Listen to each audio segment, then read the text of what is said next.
Yes, it has been 6 years since the Enduro World Series was here in Scotland. Back then, e-bikes were scarcely even an idea. Now, however, they are fully fledged, and if the racing was anything to go by across the rest of the season, they look like being a pretty bright future.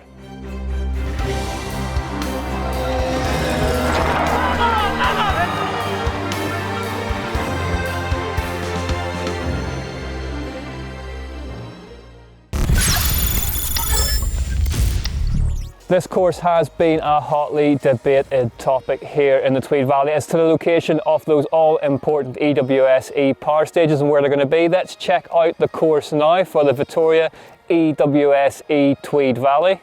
As ever in the EWS-E, there are 3 loops which will see the racers return to the tech zone to swap out batteries and take on some fuel themselves. The total distance will be 56.7 kilometres with nearly 2,500 vertical metres of descending along the way. There are 2 power stages out there, the Alistair Lees and the dreaded Col de Carnegie, with a mixture of old and new Tweed Valley classics mixed in there for good measure. I courageously decided to pit myself against the Col de Carnegie. Here's how I got on.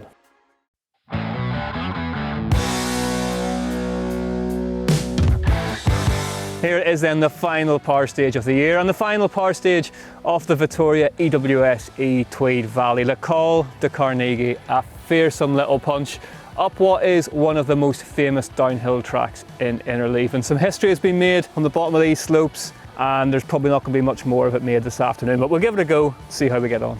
The Col de Carnegie, I'm sure this should be a pretty straightforward affair. I am told though that fairly low down here there's a section that our own Rory Cunningham couldn't clear.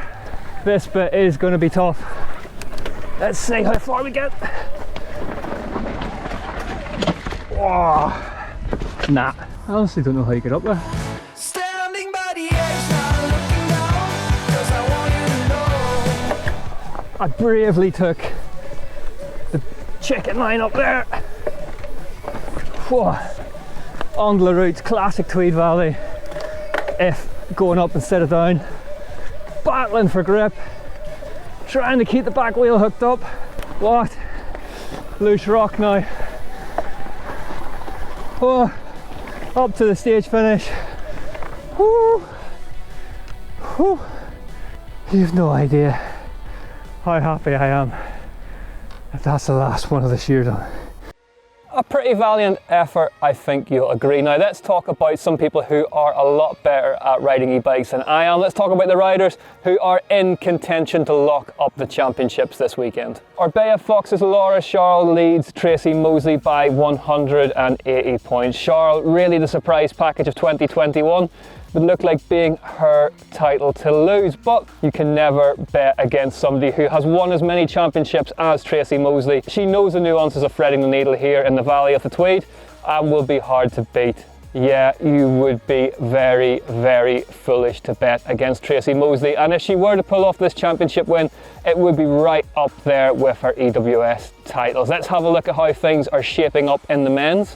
Nico Vouilloz has a 170 point lead over Kevin Murray. Slenderer again, but what's remarkable about this, of course, is that there's no tarting this one up, sadly. It's the age difference. Vouilloz, 44 years young, the greatest of all time on a downhill bike, and just mesmerising on the e-bikes. Yes, if you're new to the sport and you are unfamiliar with the name Vouilloz, he has written it large across just about every facet of mountain bike racing.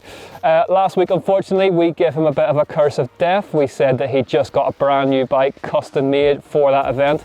Shortly after we said that into a camera, he stuck it into a tree, completely disintegrated the bike, rebuilt the spare bike overnight, and then raced it to the victory at the Bluegrass EWS-E finale presented by Vittoria. So no stopping the French rider whatsoever. Yeah, really different from where we live, especially the stages are really dark and slow and tricky and rooty, and so really tough. Yeah, signed up for both, so should be fun. Try and make sure Paige you don't get lost this weekend, so that's why I'm out here. We had a lot of fun on them last week riding around, and that's really the main amount of time I've had riding an e-bike, so challenging each other to try and get up some techie climbs.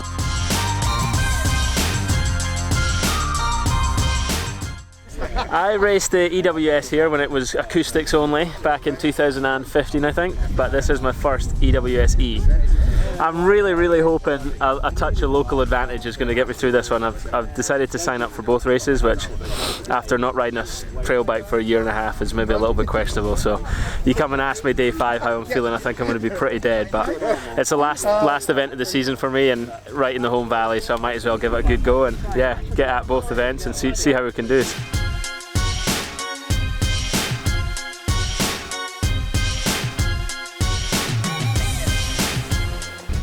Good, yeah, it's always fun to come back and ride in the Tweed Valley. It's been a while, like being naturally between all those tight trees in the dark woods. So yeah, it's cool. I'm really enjoying it. It's fun having Reece here and Flo and just enjoying riding bikes today.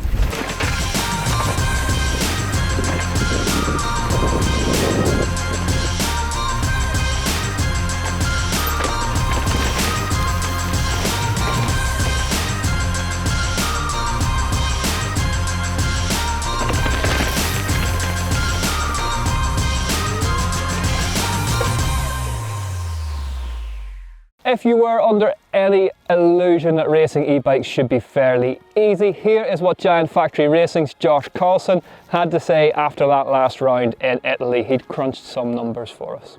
That was a big day. We were just shy of 9 hours for the whole day. We were 4,800 calories and just under 3,000 meters of climbing and descending. Vittoria tyres, obviously the title sponsor. They're here all week helping the racers get the very most out of the stages. We dug a bit deeper into the dirt itself to find out what the racers should be looking at in terms of tyre choice for what promises to be a very tricky set of propositions here in the Tweed Valley. Even in terms of the well-soaked trails of Scotland, the Tweed Valley represents a really unique set of issues when it comes to tyre choice. The choice the racers are going to have to make is based around compromise. If they go for a so-called cut spike design, that will clear well and in turn mean that every square edge is able to dig back into the mud, clean and ready to provide maximum grip. The issue with cut spike tyres is although they're great at digging into dirt and slop, roots and rocks are not made from dirt and slop. The conditions this week may well be extremely changeable in terms of weather. Given the length of the course and the sheer amount of rock and root in these stages, a wider regular tyre running a slightly lower pressure is the second option open to the racers. A drier spec tyre and maybe a 2.6 inch width with the pressures dropped to the mid 20s to low 20s may actually represent a better option as it produces the opportunity for more rubber to deform evenly over the roots, providing leech-like traction. Combine that with some meaty tyre inserts and the racers may well be onto a winner.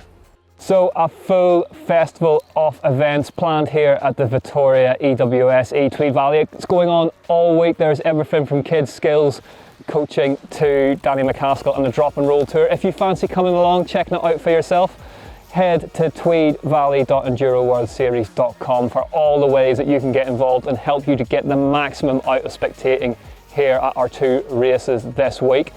If you're not coming along, that's unfortunate, but you can stay up to date with all the action right here on EMBN as well as on the Enduro World Series social media channels. It promises to be an absolute thriller and by the end of it, we will crown some brand new champions. It's a massive moment for e-bike racing and for mountain biking here in the UK. We look forward to keeping you informed as the week goes on.